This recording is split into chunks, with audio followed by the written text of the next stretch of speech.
चलिए बच्चों, question number 30 start करते हैं। और ये बहुत ही ज्यादा very very very very important question है। ठीक है, very very very very important question. ठीक है, बहुत ही ज्यादा इंपॉर्टेंट क्वेश्चन है जो कि हर बार एग्जाम में देखने को मिलता है। मतलब ये, या फिर हो सकता है ऐसा आएगा 3+5, ठीक है, इस तरीके से 107, इस तरीके से आएगा और बोलेगा कि prove that √3 is irrational number. बताइए कि ये हमारा क्या है, एक इरेशनल नंबर है, ये आप प्रूफ करके दिखाइए। तो देखो, ये प्रूफ करने के लिए आपको पहले थोड़ा समझना पड़ेगा कि को प्राइम क्या होते हैं। को प्राइम नंबर, को प्राइम नंबर क्या होते हैं? को प्राइम नंबर वो नंबर होते हैं, ऐसे दो नंबर जिनका कॉमन फैक्टर केवल 1 के अलावा कोई और ना हो। केवल 1 के अलावा कोई और फैक्टर ना हो। जैसे कि मान लेते हैं 5,6, इसका देखो 5 × 1, इसका हो गया देखो 1 लिख सकते हैं, 2 लिख सकते हैं, 3 लिख सकते हैं। लेकिन इनमें देखो कॉमन क्या है, 1 है।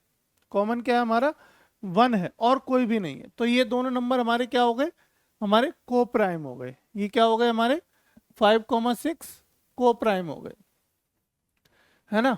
और मान लेते हैं जैसे कि मान लो हमने 2,8 मान लिया, तो यहाँ पे क्या है देखो, ये भी 2 है और यहाँ भी 2 से कटेगा, इसके भी फैक्टर में 2 होगा। तो ये तो हमारे को प्राइम नहीं कहलाएंगे, नॉट को प्राइम। ठीक है, नॉट को प्राइम। समझ में आ गई बात। को प्राइम नंबर कौन से होते हैं? को प्राइम नंबर वो नंबर होते हैं जिनमें क्या होता है हमारा common, there is no any number which divide p and q together rather than 1। मतलब केवल एक के अलावा कोई और कॉमन फैक्टर नहीं होना चाहिए। ऐसे दो नंबर हमारे को प्राइम नंबर होते हैं।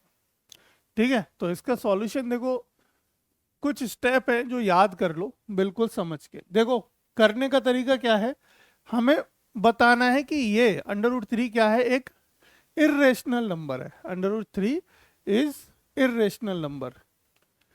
हम क्या करेंगे, हम मान के चलेंगे कि ये रेशनल है। लेट, उल्टा लेके चलेंगे, लेट √3 इज रेशनल नंबर। पहला पॉइंट, पहला पॉइंट टू बी नोटेड कि हम क्या मानेंगे, उल्टा मान के चलेंगे कि let √3 is rational number. Now, क्योंकि जब ये रेशनल नंबर है, तो रेशनल नंबर क्या होते हैं कि रेशनल नंबर को हम P/Q की रूप में लिख सकते हैं, P/Q के फॉर्म में लिख सकते हैं। और जहां हमारे P और Q क्या होंगे, दोनों P और Q हमारे को प्राइम नंबर होंगे। ये P और Q क्या होंगे, यहाँ पे को प्राइम नंबर होंगे। Where P and Q, where P and Q are coprime. ठीक है, हमारे क्या होंगे, ये को प्राइम होंगे। ठीक, उसके बाद लेकिन हम क्या कहेंगे, अब को प्राइम नंबर होते कौन से, ये भी बता दो कि there is no any number which divide P and Q together other than 1। मतलब कोई ऐसा नंबर नहीं है जो एक साथ इन दोनों नंबरों को डिवाइड कर दे, एक के अलावा, है ना। क्या कह सकते हैं कि there is no, there is no any number which divides, there is no any number which divides P and Q together, which divides P and Q together, ठीक है, अदर देन 1। मतलब एक के अलावा ऐसा कोई नंबर नहीं है जो P और Q को डिवाइड कर दे एक साथ। ठीक है, तो वो नंबर क्या होते हैं हमारे प्राइम नंबर। तो P और Q क्या है यहाँ पे, प्राइम नंबर है।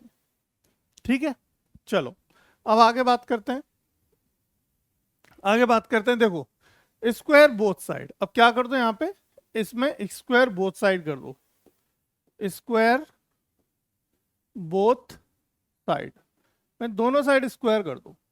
तो अंडर 3 का स्क्वायर क्या हो जाएगा 3 बराबर P square upon Q square हो जाएगा, है ना। P square upon Q square को इधर ले आओ तो 3 क्यू स्क्वायर बराबर पी स्क्वायर, और क्यू स्क्वायर बराबर क्या हो जाएगा पी स्क्वायर अपॉन 3। ठीक है, दैट मीन्स कि हमारा क्या हो गया 3 डिवाइड्स पी स्क्वायर, ये 3 डिवाइड कर रहा है पी स्क्वायर को। ठीक है, क्या हो गया यहाँ पे हियर 3 डिवाइड 3 डिवाइड्स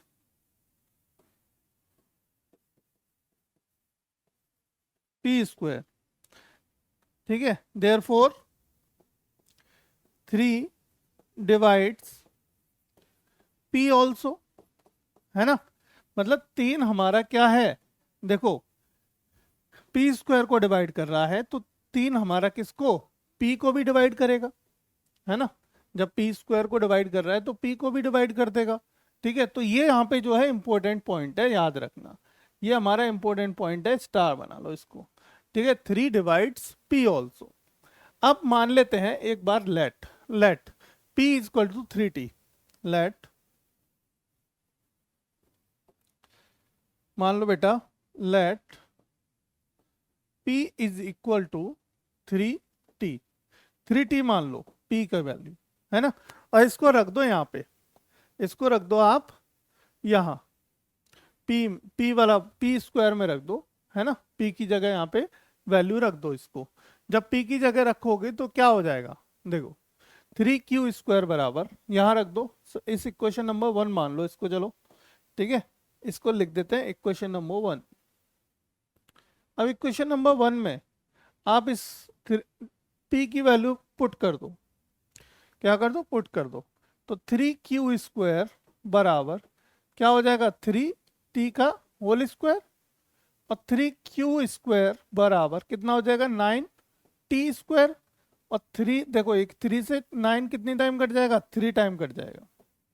अब इसको इधर उधर लिख सकते हैं, 3t स्क्वायर बराबर क्या हो गया q स्क्वायर, और t स्क्वायर बराबर क्या हो गया q स्क्वायर अपॉन 3।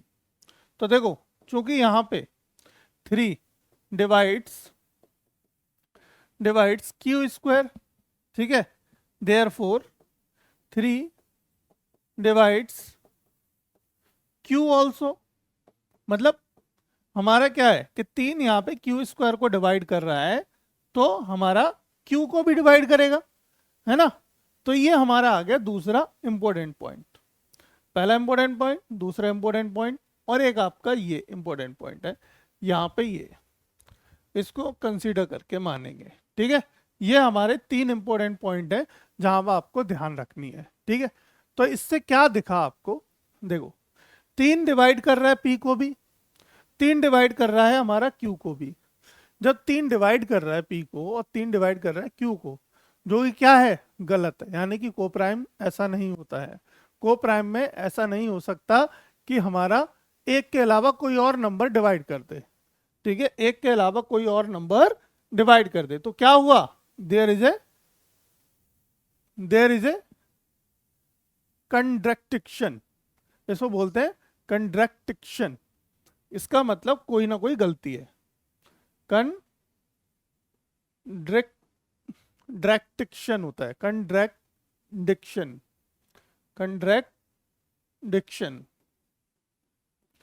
ठीक है, कंट्रैक्ट होता है, कंट्रैक्ट भी बोल सकते हैं, कंडक्टेड बोलते हैं।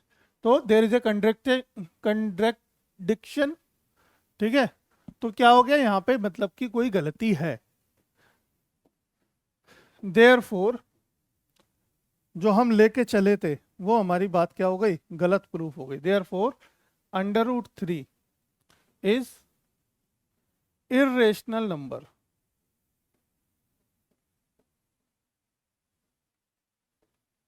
इसलिए √3 क्या होगा, एक इर्रेशनल नंबर होगा, रेशनल नहीं होगा।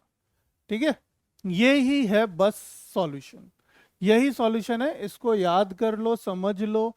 और समझना बहुत सिंपल है, कुछ भी नहीं है, गिनी चुनी 3 स्टेप याद करनी है। एक स्टेप स्क्वायर कर दो, यहाँ तक पहुँच जाओगे। दूसरा पॉइंट, टर्निंग पॉइंट, ये आप मान लीजिए ठीक है, स्क्वायर वैल्यू पुट कर दो, यहाँ तक आप पहुंच जाओगे। जब ये दोनों आ गई बातें, अब आपको याद रखना है कि को प्राइम में क्या कंडीशन होती है। 3 हमारा डिवाइड नहीं कर सकता, क्योंकि ये दोनों हमारे पी और क्यू क्या है, को प्राइम है, इसलिए देयर इज अ कंट्रडिक्शन। ठीक है, कंट्राडिक्शन, तो क्या है हमारा एक कंट्राडिक्शन। देखो इसकी स्पेलिंग में सही से लिख देता हूं, कंट्राडिक्शन।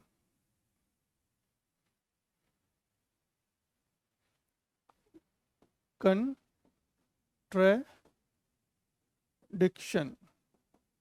कंट्रडिक्शन, कंट्रडिक्शन हो गया मतलब कि कोई ना कोई गलती है।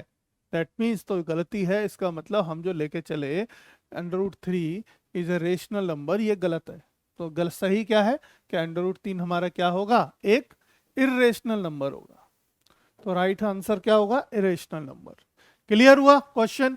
तो ऐसे ही सॉल्यूशन करके आना है आपको जब ये क्वेश्चन आए तो। ठीक है, तो इस टाइप के देखो क्वेश्चन डेफिनेटली आपको एक आंसर क्वेश्चन मिलना ही मिलना है, डेफिनेटली मिलेगा। ठीक है, तो इग्नोर नहीं करना है इसको, अच्छे से ध्यान से समझ के करना है। और समझ लीजिए, एक दो क्वेश्चन और कर लेंगे इस टाइप के, ताकि 100% समझ में आ जाए।